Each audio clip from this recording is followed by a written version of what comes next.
NU-nya diurus dulu. Kalau NU diurus, selesai Indonesia. Islam ikut, Indonesia dapat gitu. Islamnya dapat, Indonesia dapat. Saya pikir begitu. Tapi saya kemudian dikoreksi oleh Gus Dur. Dalam soal politik, dalam keyakinan saya harus ada pergeseran dari posisi NU ini. Ya memang berarti tidak bisa kita persoalkan apakah dari NU atau tidak gitu ya. Memang iya. Ya Pak Jokowi saya tidak tahu bagaimana Pak dianggap Pak Jokowi berada di belakang saya. Fungsionaris organisasi tidak boleh merangkap fungsionaris partai. Kalau NU berhasil mengkonsolidasikan semua basisnya, yang kena bahaya justru Indonesia. Saya tidak boleh mengambil resiko cederanya NU ya, dengan cara melibatkan diri dalam urusan adik saya. Itu aja.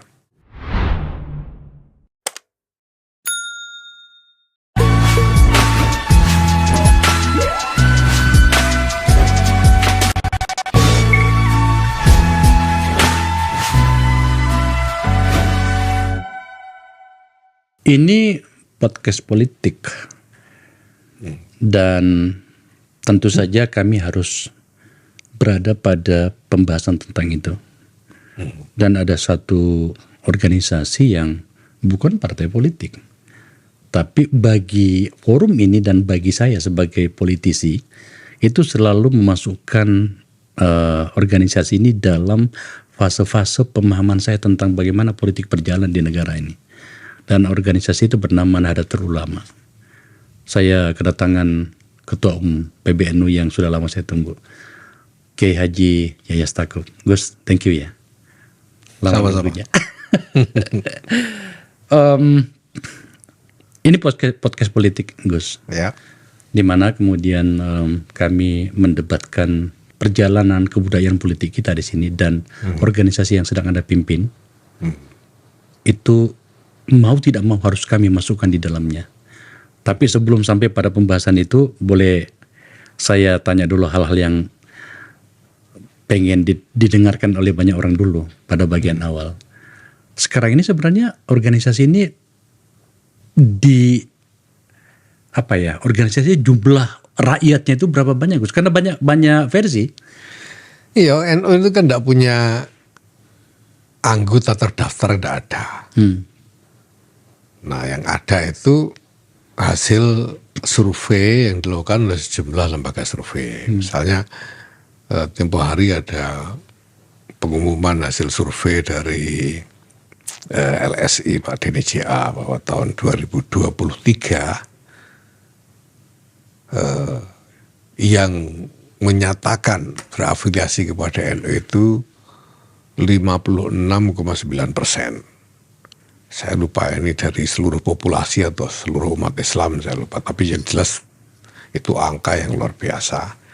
Setelah sebelumnya beliau juga menginformasikan tahun 2005 hasil survei menyebut 27%. Nah, ini pertama menunjukkan betapa luasnya konstituensi NU dan betapa cepat berkembangnya. Nah, ini semua harus ditangkap dan dipahami dengan hati-hati. Yaitu bahwa sekarang realitasnya NU ini juga berubah sebetulnya. Basisnya pasti berubah. Karena dari data hasil survei itu saja, kita bisa melihat ada pertambahan konstituensi NU lebih 2 kali lipat dalam waktu hanya 18 tahun, 2005 sampai 2023. Sementara data awal NU itu hasil pemilu tahun 1955 itu 18%. 1955 itu 18%, dan 50 tahun kemudian 2005 cuma tambah jadi 27%. Dari 18% 50 tahun sebelumnya. Tiba-tiba dalam waktu 18 tahun tambah 2 kali lipat lebih, 27%. Dan itu survei ya? Itu survei. Nah, ini tentu harus dipahami dengan hati-hati dan dengan pemahaman yang akurat. Sebetulnya ini fenomena apa dan apa yang harus kita lakukan menanggapi semua ini gitu. Katakanlah itu real. Berbagai hitung-hitungan angka tadi itu. Memang realitasnya kalau terutama di Jawa ya Gus ya. Itu harus diakui bahwa NU itu bertumbuh sebagaimana kebudayaan tradisional masyarakat itu bertumbuh dengan sendirinya itu. Ada karakter pesantren tentu saja sebagai basis utamanya. Tapi saya ingin mewakili para penonton saya, bagaimana sih sebenarnya organisasi ini bertumbuh dalam pemahaman Gus Yahya sebagai ketua umum, dengan melihat bagaimana NU di masa-masa lalu, apa yang membuat masyarakat itu terutama di Jawa itu merasa bangga dan menyatakan diri bagian dari NU? Saya kira pada mulanya ini karena jaringan komunitas pesantren yang beredar di seputar kiai-kiai, ya, kiai-kiai lokal maksud saya, di berbagai daerah. Pada mulanya seperti itu. Dan seiring dengan perkembangan pesantren-pesantren, mungkin lebih banyak pesantren, lebih banyak kiai dan lain sebagainya. Mungkin itu menjadi faktor yang mempengaruhi perkembangan konstituensi NU ini.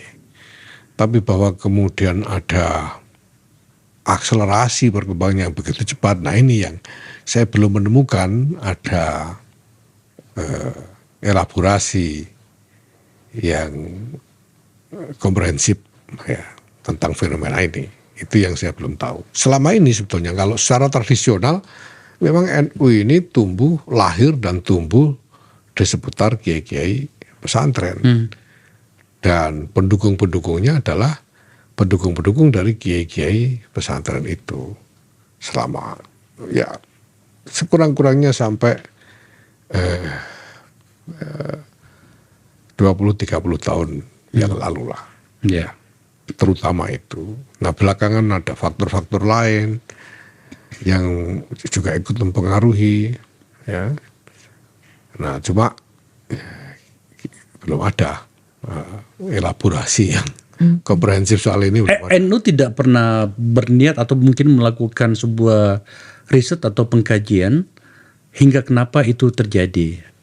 Dalam kepala saya yang sangat awam tentang NU, meskipun saya bersahabat dengan teman-teman di NU, dengan Gus Yahya bahkan adalah ada pikiran di NU yang dianut itu yang menurut saya itu Indonesia banget ya.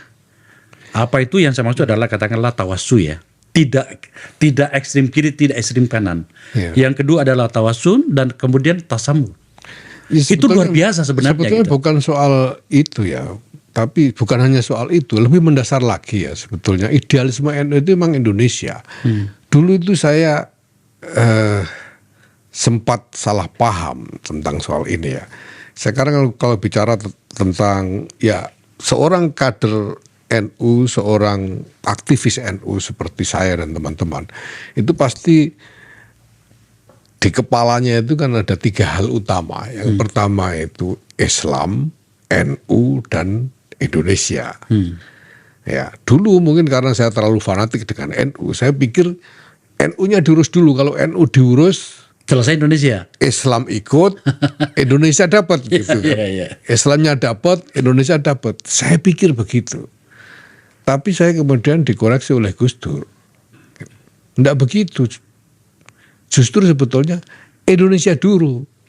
Kalau Indonesia jadi, Indonesia terurus, NU pasti dapat. Dan Islamnya dapat karena Indonesia ini mayoritas Muslim terbesar di dunia. Dan ini dari ya riwayat-riwayat yang saya peroleh dari orang-orang tua ini sebetulnya sama seperti pikiran dari Ki Abdul Wahab Hasbullah. Saya mendapatkan riwayat-riwayat soal ini misalnya dari almarhum Kiai Maimun Zubair misalnya. Beliau mengatakan bahwa Indonesia dulu yang penting. Karena kalau Indonesia tidak terurus, NU jadi tidak ada tempatnya. Di mana tempat lokusnya NU itu di mana nggak ada. Nah, itulah sebabnya maka idealisme NU sebetulnya dalam kaitan dengan ini bukan hanya soal bahwa nilai-nilainya sesuai dengan keindonesiaan. Idealismenya NU itu memang Indonesia gitu. Dan bahwa bagi NU pertama-tama ya Indonesia dulu. Dan NU harus menempatkan diri sebagai bagian saja dari Indonesia itu. Kira-kira seperti itu sebetulnya. Oke. Itu yang membuat dalam alam berpikir saya yang sederhana ini mengatakan tampaknya memang NU hadir dan dihadirkan yang betul-betul pas dengan alam berpikir orang Indonesia. Yang kata orang Jawa itu tepos liro kan gitu ya. Segala macam gitu. Jadi pas gitu ya. Kalau kita berpikir tentang akar budaya dari NU, sebetulnya NU itu kan hanya memberikan bingkai formal terhadap budaya keagamaan yang memang sudah mapan di Indonesia selama berabad-abad, yaitu budaya Ahlus Sunnah wal Jamaah yang kemudian diekspresikan dalam melalui cara-cara lokal. Karena kalau kita lihat Pak Akbar ya, peradaban, sejarah peradaban di Nusantara ini, itu semuanya kan peradaban Ahlus Sunnah wal Jamaah. Samudra Pasai itu Ahlus Sunnah wal Jamaah. Kesultanan Riau, Kesultanan Palembang, Kesultanan Goa Taluk, Bude, kemudian Ternate, Mataram, Jawa, Banten, dan semuanya Ahlus Sunnah wal Jamaah. Nah, tapi masing-masing kan punya ekspresi lokal yang mungkin berbeda-beda, tapi mereka semuanya itu dipersatukan dalam imajinasi yang sama tentang agama, tentang tuntunan agama ala Ahlus Sunnah wal Jamaah itu. Nah, NU itu cuma sekedar memberi bingkai organisasi formal. Dan sebenarnya di situ kuncinya, Gus. Di bacaan saya ya. Saya membayangkan para founding fathers-nya NU itu dengan sangat fasih dan pas menemukan formulasi itu. Selamat untuk teman-teman NU menjaga Indonesia untuk itu ya. Maka kemudian saya masuk pada karakter forum ini. Ini forum politik, Gus. Ya.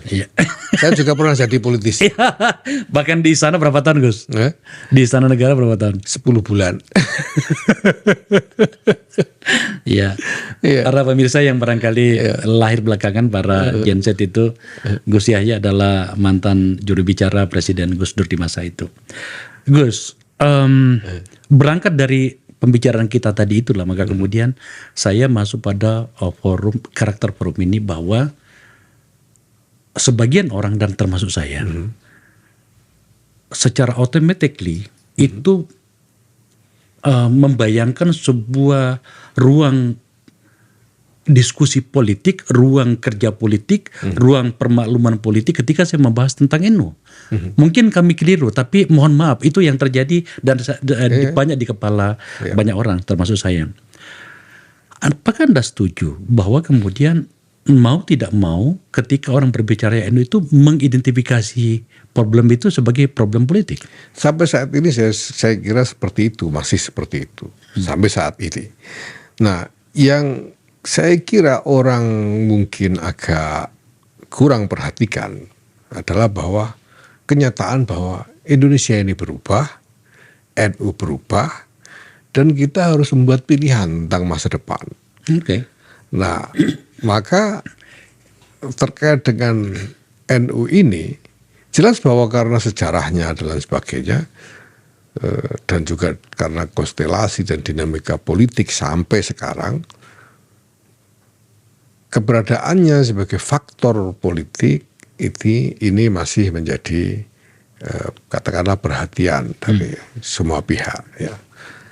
Nah, tapi buat saya sendiri persoalannya tidak bisa berhenti sampai di situ.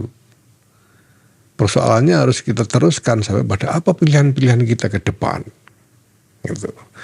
Nah, Saya misalnya sering ditanya orang tentang hubungan antara apa yang saya lakukan ini dengan warisan-warisan Gus Dur. Ya, apalagi pada waktu saya mencalonkan diri sebagai ketua umum, itu pada saat itu dibarengi juga dengan terbitnya satu buku memoir tentang Gus Dur yang diberi judul Menghidupkan Gus Dur. Nah, saya katakan bahwa Gus Dur itu pertama beliau melakukan peran beliau itu sebagai pribadi. NU pada zaman Gus Dur, ketika Gus Dur melakukan perjuangan beliau itu lebih merupakan perjuangan seorang Gus Dur daripada satu organisasi Nahdlatul Ulama sebetulnya. Ya.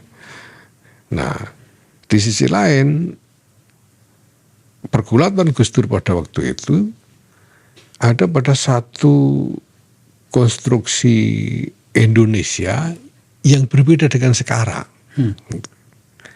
Ya, saya misalnya ditanya tentang bagaimana peran politik Gus Dur pada waktu itu dan peran politik NU sekarang. Saya katakan bahwa kita juga harus menyadari Indonesia berubah. Gus Dur itu pada waktu itu bergulat di tengah-tengah satu lingkungan di mana lembaga-lembaga politik boleh dikata mengalami disfungsi. Partai-partai disfungsi, parlemen disfungsi, sehingga saluran aspirasi rakyat masyarakat ini di berbagai hal itu terhambat atau bahkan buntu. Nah, Gus Dur memberikan atau menyediakan dirinya sebagai channel untuk amplifikasi aspirasi-aspirasi itu. Nah, sekarang kita punya sistem politik yang berbeda sekali. Orang bahkan mengatakan kita ini sudah cenderung ke arah sistem liberal, bahwa partai dan lembaga-lembaga politik itu sebetulnya memiliki kebebasan dan kedaulatan yang jauh lebih kuat daripada pada masa Gus Dur dulu memimpin NU. Gitu. Nah, makanya seringkali ketika teman-teman media misalnya nanya saya tentang tanggapan tentang masalah politik, misalnya saya bilang, tanya partai dulu dong, masa NU? Itu kan domainnya partai. Partainya, masa partai nggak ditanya, tiba-tiba nanya NU, nanya Muhammadiyah. Nah, menurut saya bahkan justru sekarang saya pernah katakan bahwa pada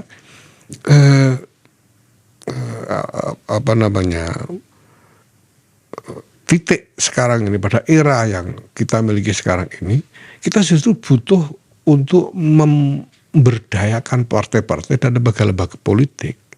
Mereka harus di-empower.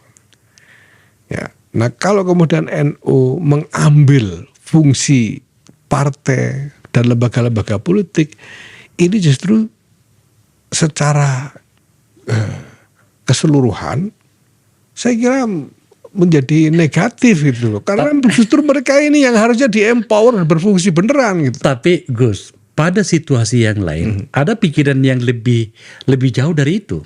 Apa itu? Bahwa tampaknya NU sangat paham cara memanfaatkan situasi ini. Hingga kemudian pergerakan politiknya manusia NU itu jauh lebih lincah dibanding partai politik itu sendiri. Ya, ini kan saya kira terkait dengan keterampilan dan kapasitas pribadi. Ya, di NU ini kan juga masih banyak lah politisi-politisi. Ya, namanya ini tradisi puluhan tahun di NU, tradisi politik iya, itu. Apalagi kan ada partai politik, ya. Iya, aktor-aktor politik yang kuat itu banyak di NU ini. Dan ketika ada situasi yang membuka peluang-peluang, pastilah mereka mampu untuk bisa manfaatkan peluang-peluang itu. Tapi itu bukan sesuatu yang di-drive secara organisatoris. Jadi tidak dia alamiah ya, bergeraknya ya. Dia alamiah sendiri aja. Karena memang ya gimana, memang politisi kuat sebagai aktor politik dia punya kapasitas kuat, ya dia bisa beroperasi dengan handal, dengan kinerja yang bagus, kira-kira begitu. Tapi tidak ada konstruksi organisasi yang mendorong, yang misalnya membuat skema, ya deliberate, ya, sengaja untuk mendorong seperti itu, kan tidak ada sebetulnya. Saya kok menjadi tidak yakin jawaban ini, Gus. Ya, saya harus meyakinkan ini karena sebetulnya justru ini salah satu dari agenda-agenda fundamental yang saya tawarkan ketika saya maju dan terpilih sebagai ketua umum. Ya, Justru itu. Gitu. Gini Gus. Kalau ya, saya pernah pada sebuah fase berada pada sebuah tim yang bekerja untuk memenangkan seorang calon presiden. Ya, saya buka saja lah. Pada tahun 2014 itu saya ada di bagian tim inti ya untuk pemenangan. Dan NU ada di kepala kami. Itulah alasannya kemudian pada beberapa pergerakan kami itu harus melibatkan NU di situ. Pada saat yang bersamaan tokoh-tokoh NU yang ada dalam list kami, ya, dan itu adalah para sentral di situ, itu tampaknya lebih memahami bagaimana kekuasaan itu berjalan dibanding kami ini kan gitu ya. Menurut saya itu tidak salah. Cuman pertanyaannya adalah pada situasi seperti itu, apakah ini agenda ini atau peristiwa atau situasi ini dilakukan sesuatu agar kemudian organisasi mendapatkan manfaat, di mana manfaat itu benar-benar kembali pada kitonya NU? kalau saya justru berpikir ya bahwa capaian-capaian politik ke pribadi-pribadi yang merupakan aktor-aktor politik di NU ini sulit untuk kita arahkan kepada benefit bagi organisasi dan warga apabila tidak ada satu konstruksi yang efektif untuk bisa menata. Nah, selama ini kenyataannya adalah bahwa memang tidak bisa diukur sejauh mana capaian-capaian politik dari aktor-aktor NU ini sungguh-sungguh benefitnya kembali kepada warga NU. Oh ya? Nah, tidak ada ukuran. Ya, orang boleh mengklaim ini itu silahkan, tapi ukurannya apa? Tidak ada. Kenapa? Karena tidak ada konstruksi katakanlah konstruksi organisasi atau satu skema sistemik yang bisa melahirkan ukuran-ukuran itu. Itu masalahnya. Nah, ketika saya tahun 2021 saya memutuskan untuk maju sebagai calon ketua umum, saya kan membawa sebetulnya gagasan-gagasan tertentu terkait ini yang sebetulnya sifatnya transformatif. Jadi saya menawarkan 3 agenda dasar. Yang pertama itu transformasi organisasi dari konstruksi yang sebetulnya cenderung sangat casual, sangat lentur, sangat ya kasarnya ya sangat tidak teratur sebetulnya. Menjadi satu konstruksi organisasi yang lebih rapi. Nah, yang kedua ya lebih rapi dan lebih terkonsolidasi.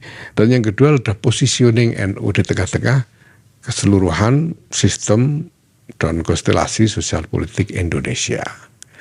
Ya, saya menerangkan bahwa NU harus menempatkan diri sedemikian rupa sehingga berjarak dari kompetisi politik, ya, termasuk apalagi kompetisi politik kekuasaan. Itu yang kedua. Yang ketiga terkait dengan peran internasional, bahwa NU harus juga berupaya untuk bisa hadir di dalam berbagai masalah internasional secara langsung dan efektif. Ini hal-hal yang saya tawarkan. Artinya bahwa dalam soal politik, dalam keyakinan saya harus ada pergeseran dari posisi NU ini. Gus, saya menjadi agak bingung dengan jawaban ini.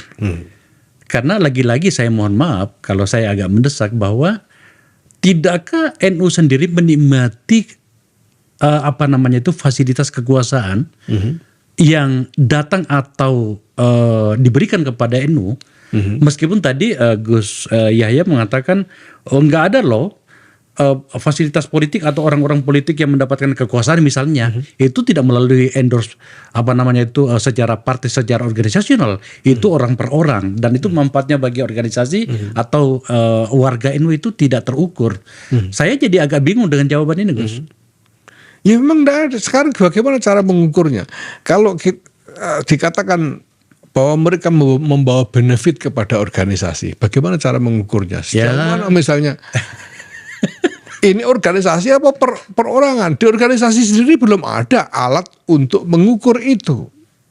Di dalam konstruksi organisasi NU sendiri itu belum ada alat untuk mengukur itu. Dulunya. Dan apalagi kepada warga. Kita juga tidak bisa mengukur. Kita serahkan saja kepada kapasitas aktor masing-masing untuk bisa engage dengan warga, enggak ada. Jadi menteri-menteri yang dari NU itu menurut jenengan sebagai ketua umum ini, Gus, itu sebenarnya itu tidak mewakili organisasi atau bahkan tidak memberi manfaat bagi organisasi ya? Ya jelas mereka memberi manfaat. Memberi manfaat itu jelas. Tapi kepada dirinya. Ukurannya apa? Itu masalahnya kan gitu. Kalau sekarang kan begini Pak Akbar ya. Kalau kita bilang bahwa mereka ini di sana dengan misi organisasi, ya, mereka kan harus membawa balik benefit organisasi yang setara dengan leverage yang disediakan organisasi untuk mereka mendapat. Seharusnya begitu. Seharusnya kan begitu. Oke. Nah sekarang ukurannya apa? Apakah benefit yang mereka bawa kepada organisasi ini setimpal dengan leverage yang diberikan oleh organisasi kepada mereka untuk mendapatkan capaian-capaian politik itu? Belum ada ukurannya. Saya mencoba sedikit agak bertanya soal itu, Gus. Katakanlah kita bicara terpaksa, saya harus menyebut orang supaya parameter kita juga menjadi lebih jelas. Katakanlah misalnya Menteri Sosial, Gus Ipul gitu, Saifullah Yusuf, sahabat kita ini, dia kan Menteri Sosial, sekaligus sebagai Sekjen. Saya tidak bisa menyebutkan di ruang ini apakah dia terpilih menjadi menteri karena jatah untuk NU yang diberikan kepada dia atau gimana. Pada bagian ini Gus Yahya mau jawab nggak? Dia menteri karena NU ya? Ya saya bisa jawab bahwa mungkin dia dijadi menteri dengan pertimbangan bahwa dia Sekjen NU. Sebagaimana Pak Abdul Mukti diangkat karena Sekjen Muhammadiyah. Kira-kira mungkin begitu. Dan kita juga, ya kita tidak menghalangi kan. Kita tidak menghalangi kan. Dan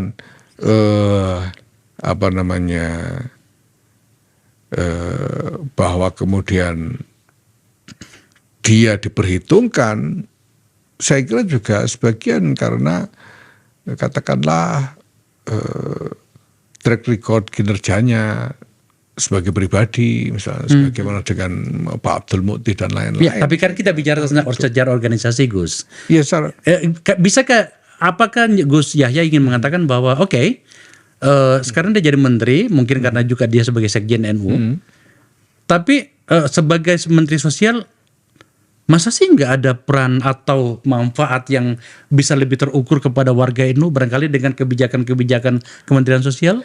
Kalau dengan PBNU ya memang nggak ada yang, sekurangnya nggak ada yang eksplisit lah. Ya. Gitu ya. Nah, tapi kalau ke bawah, ya saya juga belum tahu. Tapi kalau secara normatif, kita kan tidak adil kalau kemudian NU menuntut sesuatu dari jabatan-jabatan pemerintah yang seharusnya itu menjadi hak inklusif dari seluruh rakyat Indonesia. Ya, tidak pada tempatnya bagi NU untuk menuntut itu. Jadi kalau begitu situasinya, ya memang berarti tidak bisa kita persoalkan apakah dari NU atau tidak gitu ya? Memang iya. Maka saya bilang bahwa kita tidak perlu menghitung berapa menteri dari NU, berapa enggak. Karena saya katakan NU itu bukan faksi politik. NU ini realitas demografis. Kalau kita mau ukur perimbangan dari realitas demografis, ya separuhnya harus NU. Karena itu bukan faksi politik. Ya, sekarang ini berapa menteri yang terafiliasi atau barangkali memang orang NU? Ya, Ada kan? kalau aktivis Nusron, ya gitu aktivis kan? lama kita tahu ada Nusron, ada Saifullah Yusuf, ada Arifah, Iya, Arifa, ada Gus Irfan, menteri haji gitu ya.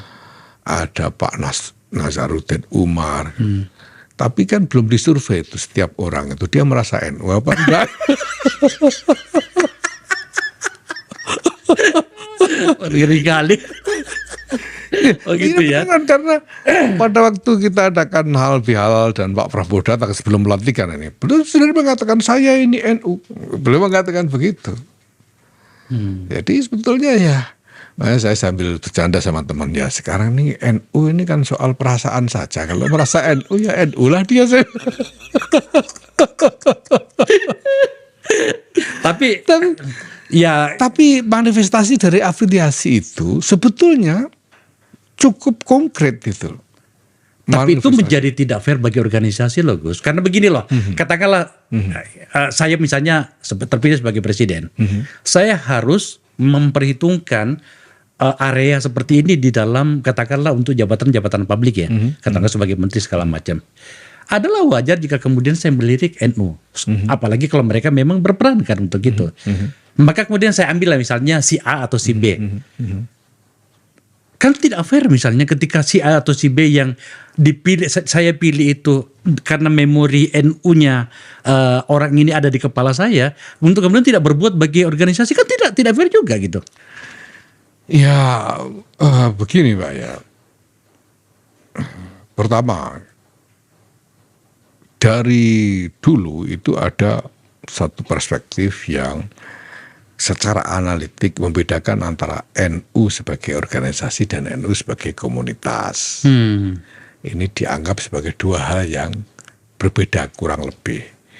Nah, mereka yang kemudian mendapatkan leverage politik karena dianggap sebagai bagian atau bahkan representasi dari NU, ini sebetulnya representasi organisasi atau komunitas. Dalam bayangannya Gus Yahya, Ya mungkin sebetulnya komunitas saja bukan organisasi. Sekarang contoh kata Muhammad Iskandar jelas NU lah, tapi dia bukan pengurus NU. Nah itu lalu bagaimana kita mengukurnya? Orang-orang ya termasuk juga mungkin yang dari partai lain, tapi sebetulnya dia merasa NU. Ya. Nah ini kan hal-hal yang harus kita masukkan juga dalam pertimbangan. Nah itu sebabnya kalau bicara tentang organisasi, menurut saya hal-hal ini harus ditata secara masuk akal. kenapa jenengan tidak tata lawang sekarang ketua umum kok? Nah, kan itu yang saya tawarkan sejak awal. Pertama transformasi, kedua repositioning. Repositioning itu artinya kalau dulu NU itu dengan deliberate harus saya akui, dengan sengaja mengkonsolidasikan leverage NU ini untuk mendukung capaian-capaian politik bagi aktor-aktor yang katakanlah dijagokan. Dulu jelas seperti itu, Pak. Nah, menurut saya ini tidak bisa diteruskan. Menurut saya NU ini harus dicegah untuk terus-menerus dikonsolidasikan demi tujuan-tujuan politik kekuasaan. Itu menurut saya. Dan itu yang saya tawarkan dulu pada waktu saya maju sebagai calon ketua umum. Berhasil apa gagal sampai pada titik Ya ini? saya harus bergulat karena isinya NU masih beragam kan. Saya harus bergulat dengan berbagai macam elemen, segmen di dalam NU. Tapi kurang lebih ini sudah berjalan. Kurang lebih sudah berjalan sampai ke bawah. Karena dalam realitas di bawah ini bisa dicek juga dengan data-data statistik lah ya. Bahwa basis NU itu secara politik sudah beragam sekali. Iya. Sudah beragam sekali. Ya, walaupun realitasnya mungkin kalau pengurusnya ya mungkin paling tidak separuh atau masih mayoritas masih berafiliasi atau punya punya hubungan batin lah dengan PKB mungkin. Tapi basis ini sangat beragam. Gus, itu saya tuh agak confused mendengarkan penjelasan ini. Jadi pada saat maju dan sebagai calon ketua umum, Gus Yahya itu mengajukan berbagai tawaran. Salah satunya adalah kalau dibuat menjadi sederhana, membuat garis batas demarkasi yang jelas antara organisasi NU dengan partai politik. Iya. Tetapi kalau saya tidak salah dengar, tidakkah juga Anda terpilih jadi ketua umum atas sokongan dan dukungan dari para politik, di mana presiden waktu itu Pak Jokowi berada di belakang Anda? Partai politik yang mana? Tidak ada. No, maksud saya Pak Jokowi. Ya, Pak Jokowi saya tidak tahu bagaimana dianggap Pak Jokowi berada di belakang saya ya. Ya, karena sebetulnya justru sebelum saya terpilih itu saya nyaris tidak pernah bertemu Pak Jokowi dalam konteks Muktamar NU. Yang bertemu kan justru Kiai Said Akil Siraj. Justru di situ Pak Said Akil Siraj mengatakan di tempat ini, tempat jenengan itu mengatakan saya tidak diinginkan oleh Pak Jokowi. Ya mungkin secara pribadi mungkin ya, tapi instrumen apa yang digunakan Pak Jokowi untuk itu? Nah, Pak Akbar bisa gali lah dinamika yang terjadi di Muktamar Lampung itu seperti apa, instrumen apa saja yang bekerja, itu bisa digali dan dilihat seperti apa detailnya. Gitu. Bahwa mungkin secara pribadi Pak Jokowi ya kurang positif lah sikapnya atau perasaannya kepada Pak Said, ya saya tidak bisa berkomentar. Gitu. Tapi kalau kemudian Presiden Jokowi mengerahkan instrumen pemerintahan untuk supaya saya jadi, nah itu harus didalami di dalam dinamika muktamar itu sendiri sebetulnya seperti apa. Karena kenyataannya saya betul-betul berkeliling dan bertemu dengan sebagian besar cabang-cabang NU untuk menyatakan ini. Dan saya katakan, saya memframe pencalonan saya itu bahwa saya ini mau melamar kerja. Dan kerjaannya itu ini, transformasi organisasi, repositioning, dan revitalisasi peran internasional. Saya katakan begitu dan saya jelaskan apa isinya semua. Itu ya. Itulah sebabnya maka saya ini tidak pernah berpikir untuk menjadi semacam pemimpin sosial politik misalnya. Saya tidak memframe fungsi saya di situ. Saya memahami fungsi saya ini sebagai pekerja organisasi yang berusaha menjalankan agenda-agenda ini ya dengan bergulat menghadapi berbagai macam realitas yang sudah ada dan memang tidak mudah. Artinya Anda ingin mengatakan bahwa saya sekaligus minta konfirmasi ke Pak Ketum di tempat ini. Perbedaan Anda dengan Muhaimin Iskandar, Ketua Umum PBNU hari ini, itu juga salah satunya dari itu tadi cerita tentang bagaimana membuat garis batas itu. Iya. Oke. Dan saya memang tegaskan sejak awal gitu. Karena saya tahu bahwa ini lumayan membingungkan. Lumayan membingungkan soalnya. Karena selama ini Kiai Said Akil Siraj itu sebelumnya berkali-kali mengatakan bahwa NU itu ya PKB, PKB itu ya NU. Beliau sering mengatakan begitu sebelumnya. Nah, sementara saya menawarkan sesuatu yang berbeda. Nah, maka ya memang ada satu pertarungan, boleh dikata pertarungan yang memang harus dijalani terkait dengan ini. Ya, apa boleh buat gitu. Tapi saya punya keyakinan bahwa ini memang pilihan yang harus dibuat sekarang. Sebab kalau enggak, kemungkinan trajektori arah perkembangan NU ke depan itu sama-sama ya dalam pandangan saya tidak baik untuk NU dan tidak baik untuk Indonesia. Saya tidak ngerti proses apa yang akan panjenengan pilih untuk menjalankan program yang menurut saya hebat itu ya, membuat sebuah garis batas demarkasi istilah saya ya. Tetapi pada saat yang bersamaan, apakah Anda tidak khawatir bahwa bisa saja hegemoni NU itu apa ya, menjadi melemah di mata dan pikiran penguasa yang akan datang, di mana sebenarnya itu bisa dimanfaatkan tanda petik ya oleh NU untuk membesarkan organisasi yang hebat ini.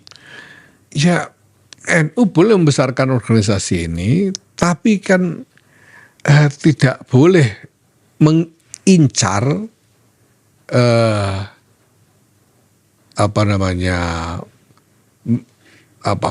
pemanjaan oleh kekuasaan. Tidak boleh menurut saya. Karena Indonesia istrinya bukan cuma NU isinya. yang lain-lainnya juga berhak atas Indonesia. Tidak boleh NU kemudian mengincar kesempatan untuk dimanjakan oleh kekuasaan. Di situ itu reposisinya. Dan saya cukup lumayan berhasil sebetulnya dalam soal ini, karena sekarang sudah diikuti oleh seluruh jaringan struktur NU bahwa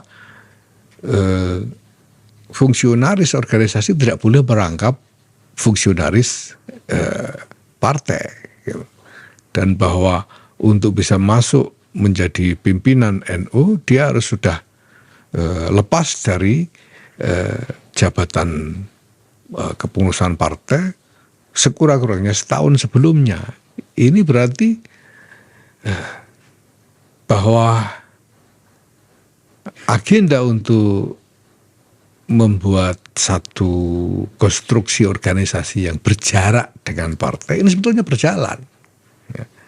Tapi kenapa tanggung begitu, Gus? Kenapa hanya dengan partai politik standar etika itu diterapkan? Kenapa tidak dengan pemerintahan misalnya? Ya, pengurus NU tidak boleh berada misalnya di pemerintahan. Ya, karena asumsinya kan kalau pemerintah kan harusnya imparsial, Pak. Oh, oke. Mungkin menteri-menteri itu jadi menteri karena partai, tapi kan dia tidak boleh jadi menterinya partai. Harus imparsial, dia harus menjadi menterinya seluruh rakyat Indonesia. Meskipun kenyataannya agak sulit ya. Ya, saya kira pemerintah harus sungguh-sungguh berupaya menegakkan prinsip itu. Kalau tidak, ya bagaimana gitu. Nah, karena asumsi-asumsi itu, maka ya oke lah kalau pemerintah, karena pemerintah itu secara normatif seharusnya imparsial, ya, maka ya tidak apa-apa kalau rangkap jabatan dengan mudah. Itu pun tidak boleh kalau mandataris, misalnya saya tidak boleh merangkap jabatan apapun di dalam pemerintahan, Rois Am dan ke bawah sampai ke bawah, ketua dan Rois itu tidak boleh merangkap. Kalau sekjen boleh? Boleh, masih dalam ADRT masih dibolehkan. Gitu, ya nanti kan kita cek lagi sejauh mana ini menguntungkan untuk organisasi kan gitu kan. Ya itu saya kira soal katakanlah wacana dan perdebatan yang wajar dalam organisasi. Oke. Saya ingin memanfaatkan waktu secara optimal, Gus, karena saya merasa terhormat Anda datangi ke sini. Dalam masa kepemimpinan Anda ini ada banyak guncangan. Terakhir kemarin, yang kemudian juga ada orang datang ke sini berbicara soal itu adalah Anda mencoba untuk digusur. Maka terjadilah pertarungan luar biasa itu. Endilala, orang yang dianggap berada di belakangnya dan atau menjadi salah satu figur di balik dari gerakan mendongkel Anda itu adalah sekjen Anda bersama dengan bendahara umum Anda. Apa yang terjadi dengan NU sebenarnya? Ya, seperti saya katakan, karena saya menawarkan transformasi dan benar-benar menjalankan agenda-agenda itu. Transformasi itu pasti harus melewati pertarungan, tidak bisa tidak. Karena transformasi itu asumsinya pasti ada hal baru yang harus diadopsi dan ada hal lain yang lama yang harus ditinggal. Nah ini kan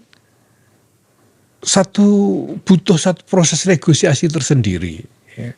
Dan apalagi ketika kemudian dalam posisi NU yang sampai hari ini seperti Pak Akbar sendiri bilang masih punya bobot politik di dalam konstelasi yang ada, campuran dari semua itu pasti menimbulkan ketegangan-ketegangan. Ya. Dan saya menghadapinya sebagai sesuatu yang ya wajar terjadi dan harus dihadapi gitu. Karena ya, jadi ada ungkapan kalau orang Inggris bilang itu you ask for it gitu ya. Ya karena saya melakukan transformasi, bahkan ketika saya bilang bahwa saya hanya mau jadi ketua umum. Saya tidak mau maju jadi calon wapres, calon apalagi calon presiden, calon apa-apa saya tidak mau. Itu banyak yang keberatan. Kalau ketua umum nggak pengen begitu, kita dapat bagian apa? Itu ada semacam itu. Bagaimana lagi? Tapi saya memang yakin bahwa ini pilihan yang harus diambil. Ya. Karena kalau tidak begitu, NU mungkin justru akan menjadi semakin kerdil. Ketika dia hanya melayani satu haluan politik saja, sementara basisnya itu saya sebetulnya setuju. luas. Ya, saya setuju soal itu. Ya kan? Kedua, kalau NU berhasil mengkonsolidasikan semua basisnya, yang kena bahaya justru Indonesia. Kita sudah punya contoh misalnya apa yang terjadi dengan India. Ya, di India dengan RSS itu kepanjangannya apa susah banget saya apa RSS itu dengan ideologi Hindutvanya yang kemudian membentuk partai politik namanya Bharatiya Janata Party itu. Kita tahu kemudian yang terjadi adalah kecenderungan yang luar biasa kuat untuk diskriminasi bahkan persekusi terhadap minoritas karena kekuatan identitas kelompok itu. Nah ini yang menurut saya harus dihindari. Dan karakter dari politik kekuasaan itu pasti menyeret ke arah sana. Karena pertarungan politik itu pasti meminta militansi, ya, meminta identifikasi yang tegas di antara kelompok-kelompok politik yang ada dan lain sebagainya. Artinya Anda ingin menjamin bahwa pada tahun 2029 nantinya NU tidak akan lagi seperti yang kita lihat hari ini, di mana mendekatkan diri dengan sangat-sangat istimewa atau didekatkan dengan sangat-sangat lengket oleh berbagai elemen-elemen kekuatan untuk memperebutkan kekuasaan itu. Katakanlah misalnya kalau Anda masih ketua umum, saya akan berusaha karena itu yang saya tawarkan, itu yang saya janjikan. Pasti saya akan berusaha, ya. Dan pertarungan itu pasti akan terjadi, sudah pasti akan terjadi. Nah, sisi lain dari repositioning itu adalah bahwa NU ini karena dia punya jaringan struktural yang sampai ke bawah sampai ke tingkat desa. NU itu sekarang punya kurang lebih 7.000 kepengurusan di tingkat kecamatan dan 61.000 kepengurusan di tingkat desa misalnya. Kalau mereka ini bisa diorganisir dengan baik, dikonsolidasikan dengan baik, mereka bisa menjadi channel dari delivery agenda-agenda. Sehingga NU sebetulnya bisa membantu pemerintah, siapapun pemerintahnya. Ya, tapi kan pada titik itulah kemudian NU kadang-kadang gagal menjaga diri untuk kemudian tidak menjadi bagian dari kekuasaan ANSI itu. Ya, kalau godaan itu sudah dari dulu. Kalau godaan itu kan sudah dari dulu. Nah sekarang kan tinggal bagaimana disiplin organisasi. Makanya di samping semua yang kita lakukan, kita juga melakukan pelatihan kader untuk menyadarkan kader ini loh pilihan kita gitu. Dan itu sudah berjalan. Sekarang kita sudah berhasil mendidik di pelatihan kader tingkat paling dasar itu lebih dari 150.000 kader di kader tingkat menengah lebih dari 3.000 untuk memberikan mereka alternatif cara berpikir dari apa yang selama ini mereka. Dan pada tingkat Banser itu saya bisa melihat itu bagaimana mereka punya pelatihan itu sangat aneh ya.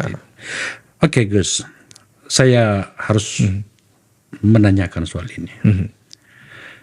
Ada sebuah peristiwa yang sedang terjadi sekarang dan oleh kawan saya Islah Bahrawi dinyatakan di sini dengan sangat telanjang adalah ini pasti ada kaitannya dengan panjenengan. Lebih jauh lagi ini adalah kaitannya dengan bagaimana menarik Anda turun dari kursi Ketua Umum PBNU, yaitu kasus yang sedang menimpa sahabat saya sih sebenarnya ya, adanya panjenengan mantan Menteri Agama Gus Yakut gitu ya. Saya harus bertanya pada jenengan, apakah kisah yang dijelaskan oleh Cak Islah di sini itu seperti itu situasinya, di mana kemudian Anda harus menerima risiko seperti yang kemarin pertarungan di NU itu, dan sekarang justru menimpa Mas Yakut? Saya boleh jawab semau saya kan ini. Monggo. Jadi saya punya pilihan di sini kan Pak. Ini adik saya terkena keadaan seperti ini. Ya. Apapun latar belakang, apapun konteksnya, apapun latar belakangnya, saya punya pilihan kan. Saya mau menggunakan kedudukan saya sebagai ketua umum PBNU dan NU sebagai organisasi untuk terlibat dalam urusan itu atau tidak. Oke. Ya, pilihan saya mau milih yang mana nih. Nah, saya sampai pada kesimpulan bahwa kalau saya menggunakan posisi saya sebagai ketua umum dan NU, leverage NU untuk terlibat dalam urusan itu, maka jelas NU-nya yang akan tercederai. Maka pilihan saya adalah untuk mengambil jarak dan menyerahkan soal ini kepada proses hukum dan tim hukum yang sudah ditunjuk dan seterusnya. Karena taruhannya adalah NU. Gitu. Nah, bisa saja sebetulnya saya membuat pilihan lain, bisa saja, tapi saya memilih untuk mengambil jarak karena saya tidak boleh menempuh satu kemungkinan apapun yang bisa menjadikan NU tercederai. Itu ya yang saya pilih sekarang ini. Maka apapun yang terjadi sekarang, pertarungan di NU-nya itu akan saya hadapi. Saya punya pilihan, semua orang punya pilihan. Saya kira jajaran kepengurusan NU sampai ke bawah juga punya pilihan. Mereka bisa melihat dan mencerna keadaan apapun yang terjadi. Tapi saya tidak boleh mengambil resiko cederanya NU dengan cara melibatkan diri dalam urusan adik saya. Itu aja.